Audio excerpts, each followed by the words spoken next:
కేంద్ర ప్రభుత్వం తాజాగా ప్రవేశపెట్టిన రైల్వే బడ్జెట్లో ఏపీకి మరోసారి మొండి చేయి చూపించింది.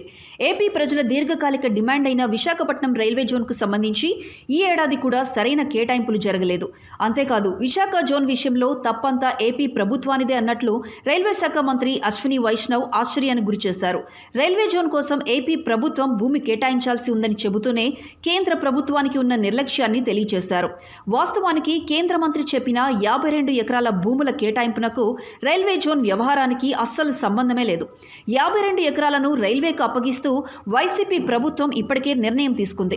దీనిపై గత నెల 2న జీవీఎంసీ కమిషనర్ రైల్వే అధికారులకు లేఖ కూడా రాశారు.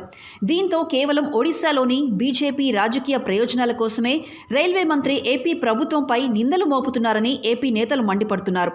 దక్షిణ కోస్తా రైల్వే జోన్ పనులకు 170 కోట్ల రూపాయలు వ్యయం కానుండగా ఇప్పటి వరకు నామమాత్రపు కేటాయింపులు కూడా చేయలేదు. ఇటు రాజధాని అమరావతిని విజయవాడ గుంటూరుకు అనుసంధానించే కొత్త రైల్వే లైన్కు మొండి చేయి చూపించింది. దాదాపు 2679 కోట్ల రూపాయలు వ్యయమయ్యే ఈ కొత్త లైన్ నిర్మాణానికి గత 5 ఏళ్లలో కేటాయించింది 2.20 కోట్ల రూపాయలు మాత్రమే.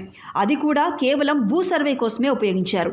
ఇటు కాకినాడ పిఠాపురం, మాచర్ల నల్గొండ, కంబం ప్రొద్దుటూరు, గూడూరు, దుగ్గరాజుపట్నం రైల్వే లైన్లకు కేవలం 1000 కోట్ల రూపాయలు చొప్పున కేటాయించారు. కొండపల్లి కొత్తగూడెం లైన్కు 10 లక్షల రూపాయలు, భద్రాచలం కొవ్వూరు లైన్కు 10 లక్షల రూపాయలు చొప్పున ఇవ్వనున్నట్లు ప్రకటించారు. జగ్గయ్యపేట, మేళ్ల చెరువు కొత్త లైన్కు ₹1 కూడా కేటాయించలేదు. కడప, బెంగళూరు లైన్కు 10 లక్షల రూపాయలు వ్యయం చేయనున్నట్లు పేర్కొన్నారు. అలాగే నడికుడి, శ్రీకాళహస్తి రైల్వే లైన్ అంచనా వ్యయం 2643 కోట్ల రూపాయలు కాగా ఈ బడ్జెట్లో 450 కోట్ల రూపాయలు మాత్రమే కేటాయించారు. కోటిపల్లి, నర్సాపురం కొత్త లైన్ అంచనా వ్యయం 2120 కోట్ల రూపాయలు కాగా 300 కోట్ల రూపాయలు మాత్రమే కేటాయించారు. కాజీపేట, విజయవాడ మూడో లైన్కు 310 కోట్ల రూపాయలు కేటాయించగా విజయవాడ, గూడూరు మూడో లైన్కు 500 కోట్ల రూపాయలు, గుంటూరు గుంతకల్లు రెండో లైన్కు 283.50 కోట్ల రూపాయలు, గుంటూరు బీబీనగర్ రెండో లైన్కు 200 కోట్ల రూపాయలు కేటాయించారు. చివరిగా కర్నూలు వ్యాగన్ మరమ్మతుల కేంద్రానికి 115 కోట్ల రూపాయలు ఇవ్వనున్నట్లు తెలిపారు.